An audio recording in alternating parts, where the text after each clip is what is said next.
Mean राशि वालों, आप सभी का बहुत बहुत स्वागत है मीन मंथन यूट्यूब चैनल में। बंधुओं, इस पितृपक्ष के प्रारंभ होने से पहले ही स्वयं शनिदेव ने आपके लिए पितृ देवताओं से जुड़ा हुआ एक भयंकर संदेश भेजा है। और हमारी बात माने, इस संदेश को भूल कर भी अनदेखा ना करें। इस बात की हम गारंटी देते हैं कि जो भी इस संदेश को देखेगा और इसमें बताई गई बातों को अपने जीवन में उतारेगा, वह इस पितृपक्ष में ही राजाओं जैसा जीवन जिएगा, लाखों करोड़ों का मालिक बन जाएगा और उसके जीवन में हर एक खुशी आ जाएगी। और जो भी ऐसी मूर्खता करेगा कि इस संदेश की अनदेखी करेगा, इसे देखेगा नहीं, इसे जीवन में नहीं उतारेगा, वह निश्चित ही भयंकर से भयंकर तकलीफों को अपने जीवन में महसूस करेगा। क्योंकि बंधुओं, हम यहाँ पर पितृ देवताओं की बात कर रहे हैं और स्वयं शनि देव की बात कर रहे हैं। दोनों ही देवता इतने भयंकर और खतरनाक हैं कि यदि ये किसी से नाराज हो जाएं तो फिर उसे किसी और दुश्मन की, शत्रु की जरूरत नहीं है। ये किसी भी इंसान के जीवन को मिट्टी में मिला देते हैं। और यदि ये प्रसन्न हो जाएं तो किसी भी भिखारी से भिखारी को भी करोड़पति बना सकते हैं, राजा बना सकते हैं। इसलिए इस विषय की गंभीरता को जरूर समझें और भूल से भी इस ज्योतिष कार्यक्रम की अनदेखी करने की गलती ना करें, वरना यह आपके जीवन की एक ऐसी महान गलती बन जाएगी जिसकी भरपाई आप जीवन भर नहीं कर पाएंगे। तो जयकारा बोलो माता रानी का, जगत माई महामाई माँ भद्रकाली की जय बोलो, माता रानी के सांचे दरबार की जय बोलो, स्वयं शनिदेव भगवान की जय बोलो, पितृ देवताओं की जय बोलो। बंधुओं, आप तो यह जानते ही हैं कि इस समय शनिदेव अपनी ही राशि में बकरी चाल चल रहे हैं और यह पूरा वर्ष स्वयं शनिदेव को समर्पित है। अब ऐसे में शनिदेव की शक्ति कई गुना बढ़ चुकी है और वे और भी गहराई से आपके ऊपर नजर बनाए हुए हैं। तो ऐसे में होता यह है कि शनिदेव की एक विशेष आदत है कि जब भी किसी जातक के जीवन में कोई विशेष बड़ा अवसर आता है तो शनिदेव उसे किसी न किसी प्रकार से सतर्क अवश्य करते हैं, चेतावनी अवश्य देते हैं कि वह किसी प्रकार की भूल ना कर बैठे। क्योंकि इसका कारण यह है कि शनिदेव न्याय के, कर्म के देवता हैं और यदि जातक किसी प्रकार की भूल कर बैठता है तो फिर उसे दंड देने का काम भी शनिदेव का ही है। तो बाद में जब शनिदेव आपको दंड देंगे तो आप शनिदेव को ही कोसेंगे। इसलिए शनिदेव ने अपना यह स्वभाव बनाया हुआ है कि जब भी किसी जातक के जीवन में किसी विशेष समय की आहट होती है, कोई खास समय आने वाला होता है, तो उस समय के विषय में शनिदेव पहले से ही उसे किसी प्रकार की चेतावनी, सावधानी या संदेश देने लगते हैं। तो अब एक सामान्य इंसान इन संदेशों को कैसे पहचानेगा? इसके लिए कुछ खास संकेत होते हैं जो हम आगे आपको कार्यक्रम में बताने जा रहे हैं। इसी के साथ साथ कौन सा है वह खास संदेश जो शनिदेव आपको देना चाहते हैं और कौन सी है वह बात जो संदेश के माध्यम से आप तक पहुंचाना चाहते हैं। इसी के साथ साथ एक ऐसा शक्तिशाली उपाय जिससे शनिदेव हमेशा हमेशा के लिए आपसे प्रसन्न हो जाएंगे, जिसे हम छाया दान कहते हैं। कई बार हमने इस उपाय के बारे में आपको पहले भी बताया है, लेकिन आप लोग इसके विषय में विस्तार से जानकारी चाहते हैं, हमको मैसेज करते रहते हैं। तो हम इस कार्यक्रम में अंत में आपको उस उपाय के बारे में भी विस्तार से सारी बातें बताएंगे, ताकि आप इस उपाय को एक बार अवश्य कर लें और अपने जीवन में शनिदेव के जो नकारात्मक परिणाम हैं उन्हें दूर कर लें। याद रखना मित्रों कि जो भी इंसान शनिदेव का यह छाया दान वाला उपाय करता है, कम से कम उसे तो शनिदेव कभी परेशान नहीं करते हैं। इस उपाय के विषय में हमारे शास्त्रों में भी बहुत वर्णन देखने को मिलता है। कई बड़े बड़े प्रतापी राजा महाराजाओं ने और संत महात्माओं ने भी प्राचीन काल में इस उपाय को किया है। तो इस उपाय को विस्तार से हम आपको बताएंगे। बस बंधुओं, हम चाहते यह हैं कि आप इस ज्योतिष कार्यक्रम को पूरा अवश्य देखें, क्योंकि इस प्रकार के कार्यक्रम बनाने में सचमुच में बहुत मेहनत करनी पड़ती है। हम चुन चुन कर केवल आपके लिए वह महत्वपूर्ण ज्ञान लेकर आते हैं जो केवल और केवल आपके जीवन से जुड़ा हुआ है, आपके जीवन में बदलाव लाने के लिए बेहद महत्वपूर्ण है। बिल्कुल उसी प्रकार जिस प्रकार की मरीज के लिए दवाई बहुत अधिक महत्वपूर्ण होती है। जब मरीज बीमार होता है तो उसे कुछ भी नहीं दिखाई देता, ना ही किसी से बात करना अच्छा लगता है, ना कोई रिश्ते नातेदार अच्छे लगते हैं और ना ही इस संसार की सुंदरता ही उसे अच्छी लगती है। उसे तो केवल अपनी बीमारी से मुक्ति चाहिए होती है और उस समय उसे वही कड़वी दवाई और डॉक्टर के वे इंजेक्शन, सुइयां सब कुछ अच्छी लगती है, क्योंकि उन सब से ही उसे बीमारी से मुक्ति प्राप्त होगी। ठीक उसी प्रकार बंधुओं, हम आपके जीवन में जो कष्ट चल रहे हैं, जो परेशानियां चल रही हैं, उन सब से आपको मुक्ति दिलाने के लिए यह दवाई के रूप में कार्यक्रम लेकर आए हैं। आपको इसे निश्चित तौर पर पूरा देखना ही चाहिए। अगर आपने इसकी अनदेखी की तो निश्चित तौर पर हम आपको भरोसा दिलाते हैं कि यह आपके जीवन की सबसे बड़ी भूल होगी। तो उम्मीद करते हैं कि आप हमारी भावनाओं और हमारी बातों को समझ रहे होंगे और कार्यक्रम को अंत तक अवश्य देखेंगे। तो चलिए आज के इस विशेष बेहद ही महत्वपूर्ण कार्यक्रम की शुरुआत करते हैं। लेकिन उससे पहले माता रानी को तो याद करना ही होगा, क्योंकि बिना माता रानी की कृपा और आदेश के इस संसार में पत्ता भी नहीं हिल सकता है। तो चलिए बंधुओं, जल्दी से कमेंट बॉक्स में लिखिए जय माँ भद्रकाली कृपा करो। एक बार नहीं 3 बार लिखना। साथ ही साथ जय पितृ देवता अवश्य लिखना और जय शनिदेव भी लिखना। बंधुओं, लिखने में क्या जाता है? अब कोई सोचेगा कि लिख देने से होता क्या है, हम लिखें या ना लिखें क्या फर्क पड़ जाता है। लेकिन आप खुद ही सोच कर देखिए कि जब आप लिखेंगे उस समय उस देवता के बारे में आप विचार करेंगे, आपके मन में उस देवता का एक चित्र बनेगा और कुछ आपकी भावनाएं भी जागृत होंगी और इस तरह आपके मन में उस देवता के लिए भक्ति का एक बीज डल जाएगा और एक दिन यही बीज एक पौधा बनेगा और वृक्ष बनेगा, यानी कि आप उस देवता के भक्त बनेंगे, उसके लिए मन में भाव रखने लगेंगे। और जब आपके मन में उस देवता के लिए भाव आ गया तो निश्चित तौर पर उस देवता की कृपा आप तक पहुंचेगी ही पहुंचेगी, क्योंकि देवी देवता आपकी शक्ल सूरत, आपके पहनावे, आपके रहन सहन और आपकी चीजों से आकर्षित नहीं होते हैं, वे आकर्षित होते हैं आपके मन के भाव से। इसीलिए हम बार बार आपसे हर कार्यक्रम में कहते हैं कि कमेंट में लिखिए, कमेंट में लिखिए। कुछ लोग तो लिख देते हैं जो भक्त हैं भगवान के, और कुछ ज्यादा ही बुद्धिमान हैं, अपने आप को बड़ा तेज समझते हैं, वे नहीं लिखते हैं, उन्हें इसमें भी समय की बर्बादी लगती है। खैर, ऐसे लोगों का तो भगवान ही मालिक है, वही देखेंगे कि इनका क्या करना है। फिलहाल आप अपना भाव प्रकट करिए और कमेंट बॉक्स में लिखिए। इसी के साथ साथ बंधुओं, हमारा आपसे एक छोटा सा निवेदन और है कि यदि आप इस चैनल कार्यक्रम पर पहली बार आए हैं तो आप इसे सब्सक्राइब अवश्य कर लें। बगल में जो सब्सक्राइब का बटन है उसे दबा दें। इससे आप न केवल हमारे बल्कि माता रानी के दिव्य परिवार के सदस्य बन जाएंगे और फिर माता रानी की कृपा आपसे कितनी दूर है, तुरंत ही इसका परिणाम देखिए। आज सब्सक्राइब करिए, परिवार के सदस्य बनिए और कल से ही इसका नतीजा देखिए। प्रत्यक्ष को प्रमाण क्या?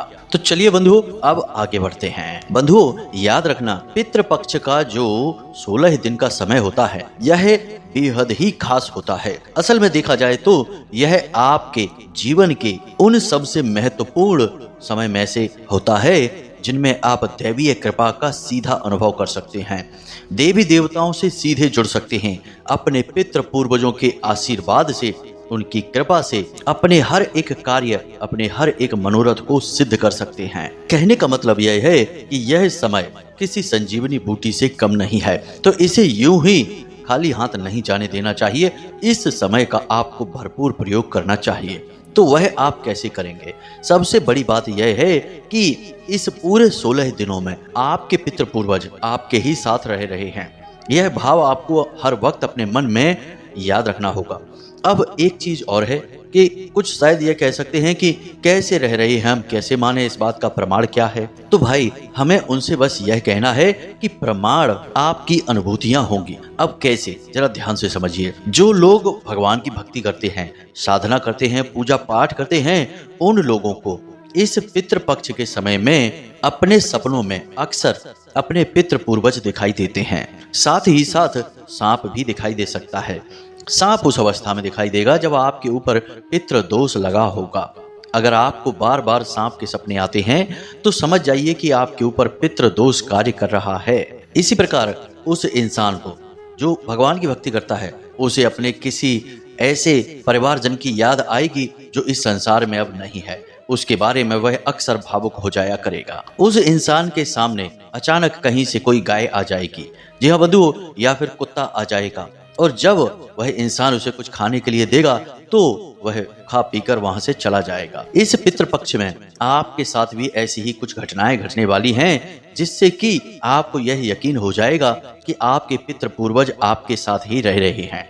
तो ध्यान से सुनिए, हम आपको इन घटनाओं के बारे में बता रहे हैं। अब हो सकता है कि पितृपक्ष प्रारंभ होने से पहले ही आपके साथ इस प्रकार की घटनाएं घटनी शुरू हो गई हो। सबसे पहली घटना कि आपके घर के अंदर कोई पक्षी या फिर कोई तितली अचानक से घुस आएगी और आकर थोड़ी देर के लिए आपके घर में रहकर फिर वापस उड़ जाएगी। इसी के साथ साथ आपके घर की मुंडेर पर या छत पर कोई कौवा आकर अवश्य बैठेगा और वह कांव कांव करके चिल्लाएगा भी। ठीक इसी प्रकार आपको रात को 11 बजे से 1 बजे के बीच अचानक आपकी आंख खुल जाएगी और आपको अक्सर ऐसा लगेगा जैसे आपके आसपास कोई है, यानी किसी का आपके आसपास होने का एहसास आपको लगातार बना रहेगा। रात के समय आपको प्यास बहुत लगेगी। इसी के साथ साथ आपको भूख लगनी कम हो जाएगी। जी हाँ बंधु, इस पितृ पक्ष की बात हम कर रहे हैं। आपको भूख लगनी कम हो जाएगी, खाना आप बहुत ही कम खा पाएंगे, आपका वजन गिरने लगेगा, आपका स्वास्थ्य भी कुछ गड़बड़ रहने लगेगा, ऊपर नीचे होने लगेगा। अब ऐसा क्यों होता है इसे भी आप समझिए कि आप किसी ऐसी ऊर्जा के संपर्क में आ रहे हैं जो इस संसार की नहीं है लेकिन बेहद तीव्र है। यानी आपके पितृ पूर्वज अब जो पितृलोक में रह रहे हैं, जो अब आपके साथ आकर रहने लगे हैं, उन पितृ पूर्वजों के पास अब आपके जैसा शरीर नहीं है। वे भौतिक नहीं हैं, वे अभौतिक हैं, ऊर्जा स्वरूप हैं। तो जब वे आपसे संपर्क करने की कोशिश करते हैं, आपके आसपास रहते हैं, तो असल में आपका भौतिक शरीर इस बदलाव को महसूस कर लेता है। आप नहीं महसूस कर पाते हैं, लेकिन आपका जो भौतिक शरीर है वह इस बदलाव को महसूस कर लेता है कि एक तीव्र ऊर्जा का स्रोत आपके आसपास ही घूम रहा है। तो उस ऊर्जा के अनुसार अपने आप को ढालने के चक्कर में यह शरीर कभी बीमार होने लगता है, कभी कमजोर होने लगता है, कभी इसका खाना पीना छूटने लगता है, कभी चेहरा अचानक मुरझा जाता है और कभी इसे नींद लेने में तकलीफ होती है, चक्कर भी आ सकते हैं, सिर दर्द भी हो सकता है। अब आप खुद ही समझिए कि आप जब बिजली के किन्हीं ऐसी लाइनों के पास पहुंचते हैं जहां बहुत हैवी करंट बहता है, आपने कभी महसूस किया होगा इस बात को, तो आप ऐसे खंबे के नीचे खड़े हैं जिसके ऊपर ऐसे तार बिछे हैं जहां से बहुत ही ज्यादा वोल्टेज में करंट बहता है, तो आप यह महसूस करेंगे कि आपको एक अजीब सी सनसनी का एहसास होगा, आपके रोंगटे खड़े होने लगेंगे और आपको बड़ा अजीब सा वह महसूस होगा, अच्छा नहीं लगेगा। ऐसा इसीलिए होता है कि जो ऊपर बिजली बह रही है उस तीव्र ऊर्जा को आपका भौतिक शरीर महसूस कर लेता है और उसके अनुसार बदलाव करने की कोशिश करता है। आप इसे महसूस नहीं कर पाते हैं, तो उसी चक्कर में कभी आपके रोंगटे खड़े होते हैं, कुछ लोगों का तो सिर घूमने लगता है। तो ये अनुभव आपको हम इसलिए बता रहे हैं ताकि आप समझ सकें कि हम आपको जो बता रहे हैं वह क्या है।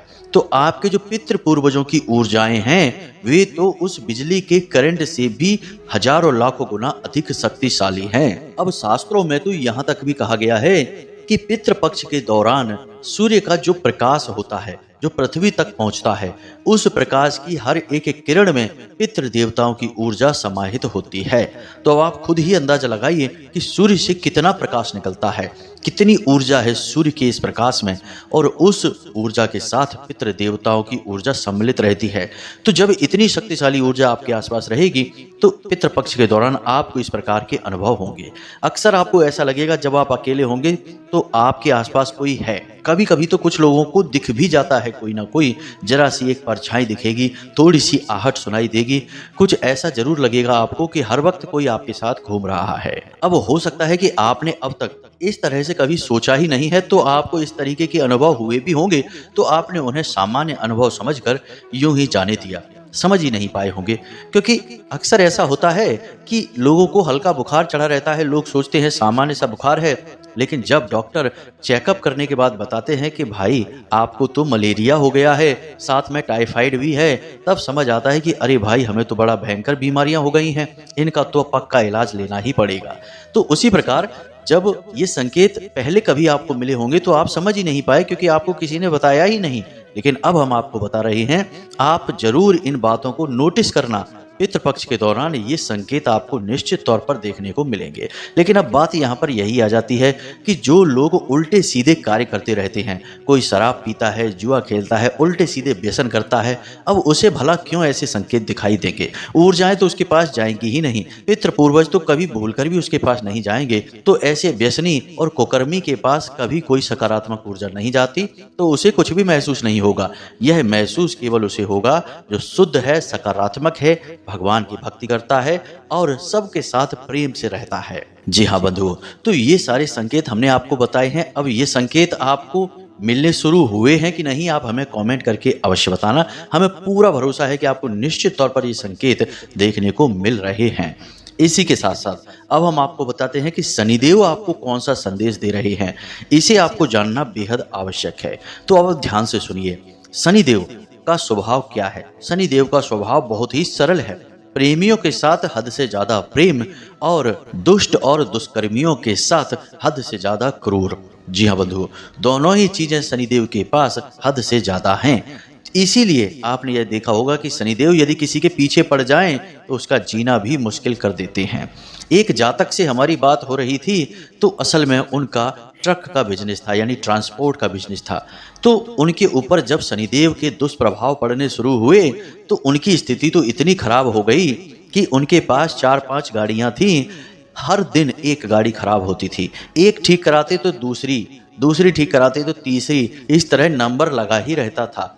कई बार तो ऐसा होता था कि एक ही गाड़ी एक बार ठीक करा दी, जरा सा चलने के बाद फिर खराब हो गई, दोबारा ठीक करा रहे हैं। यानी कि वे इतने परेशान हो गए कि वे हमसे बोले, गुरुजी महाराज, हमें तो ऐसा लगता है जैसे कोई जानबूझकर हमारे पीछे पड़ा है। हमने इतनी तकलीफ काम धंधे में आज तक कभी महसूस नहीं की।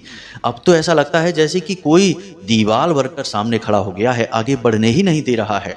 फिर हमने जब विस्तार से उनसे बातें की, उनकी कुंडली का आकलन किया, उन्हें समझा, तो हमें समझ आया कि भाई आपके ऊपर तो शनिदेव की कुदृष्टि है।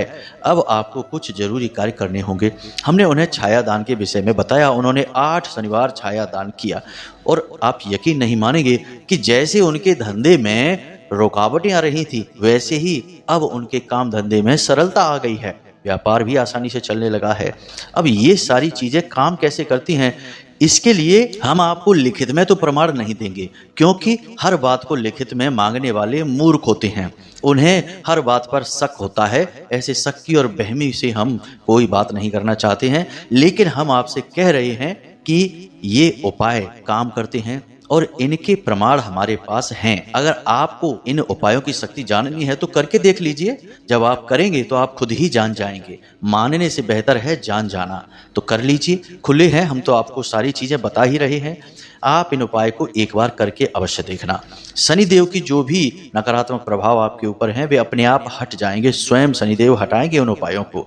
लिख कर रख लीजिए। तो अब ध्यान से सुनिए, आपको हम बताते हैं शनिदेव के द्वारा दिया जाने वाला वह महत्वपूर्ण संदेश। तो जैसा कि हमने आपको कहा कि शनिदेव का स्वभाव है, वे जैसे के तैसे में विश्वास रखते हैं। खराब के साथ खराब और अच्छे के साथ अच्छा। अब कोई भी इंसान यह नहीं चाहता कि वह अपने जीवन में कुछ बुरा परिणाम भुगते, यानी परेशानी और कष्ट में जिए। सभी अच्छे से जीना चाहते हैं, आप भी जीना चाहते हैं। तो बस शनिदेव आपसे बस यही कहना चाहते हैं कि जितने भी आपके जीवन में गलत काम हैं, नकारात्मकताएं हैं, उन्हें इसी वक्त उठाकर बाहर फेंक दो, क्योंकि यह समय पितृ देवताओं का समय है। अब पितृ देवता आपसे क्या उम्मीद करेंगे? पितृ देवता यानी आपके पिता, आप कह सकते हैं आपके पिता के भी पिता होंगे, या आपके पूर्वज जो सबके, यानी आपके परिवार में आपके दादा परदादा। तो एक पिता अपने पुत्र से क्या चाहता है कि वह हमेशा अच्छे मार्ग पर चले, अच्छाई के साथ रहे और तरक्की प्राप्त करे। याद रखना कि तरक्की हमेशा सच्चे और अच्छे मार्ग पर चलकर ही मिलती है। कुछ महामूर्खों ने ऐसे भी प्रपंच समाज में फैला रखे हैं कि 2 नंबरी काम करने वाले ही कामयाब होते हैं, लेकिन ऐसे प्रपंची ना तो कभी कामयाब हो पाते हैं और ना ही कभी 1 नंबरी और 2 नंबरी बन पाते हैं। बस वे 0 नंबरी बने रहते हैं और दूसरों को जरूर भटकाते रहते हैं, सद्मार्ग पर चलने से रोकते रहते हैं। तो आपको ऐसी फिजूल की बातें नहीं माननी है। सबसे पहला काम आपको क्या करना है, ध्यान से सुनिए।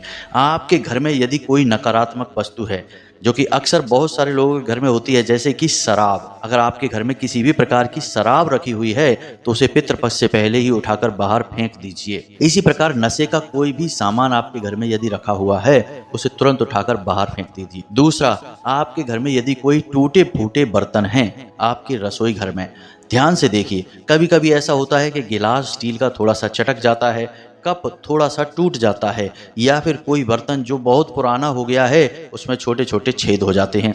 आप तब भी उसे अपने रसोई घर में रखे रहते हैं। ऐसे बर्तन आपके जीवन में भयंकर नकारात्मकता के कारक होते हैं।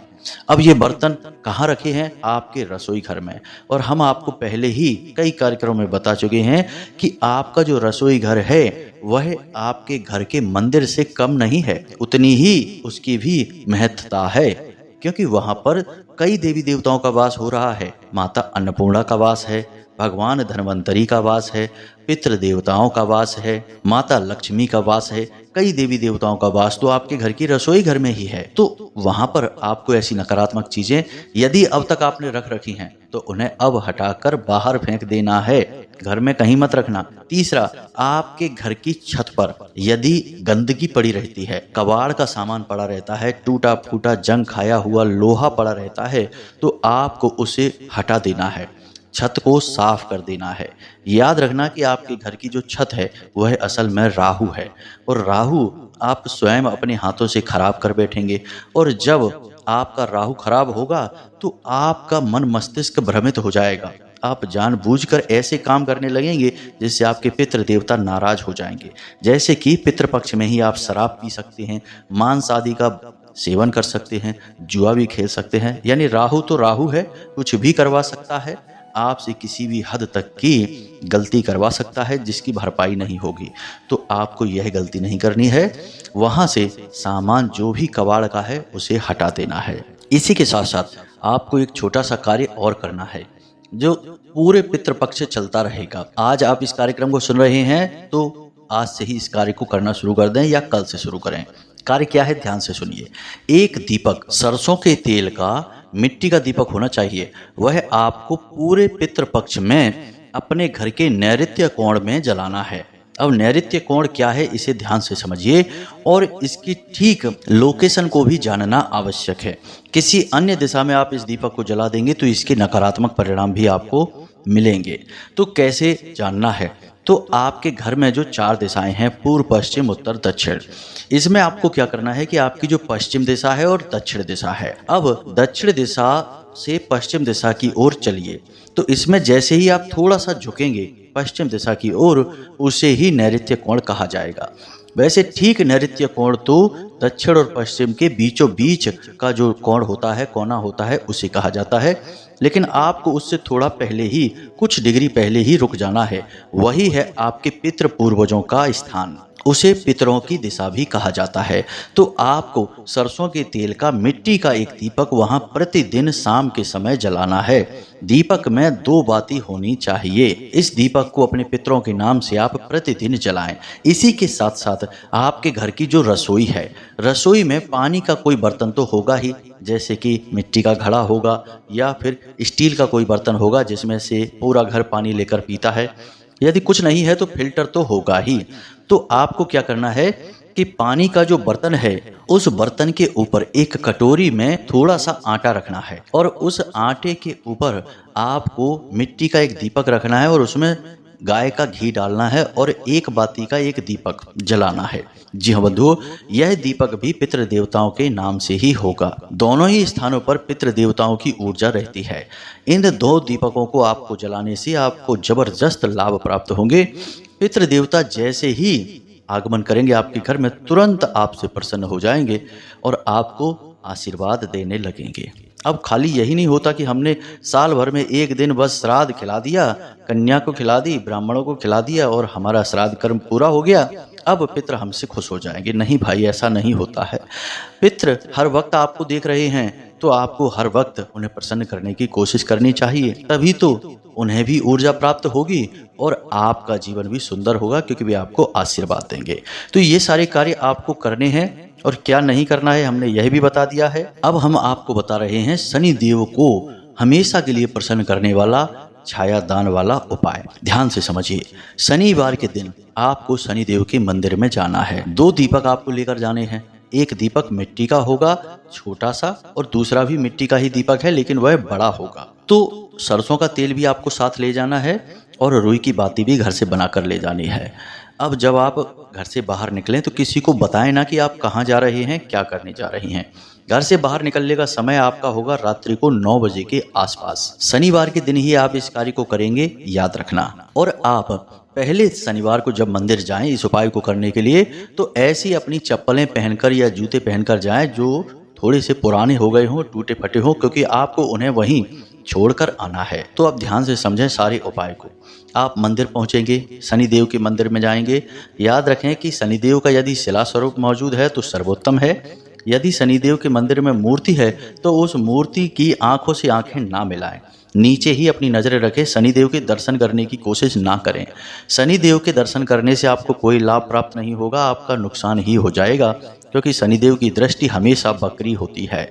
तो अब आपको नज़रें नीचे रख के ही अपना सारा कार्य करना है। शनिदेव की मूर्ति के ऊपर सरसों का तेल चढ़ाने की भूल ना करें।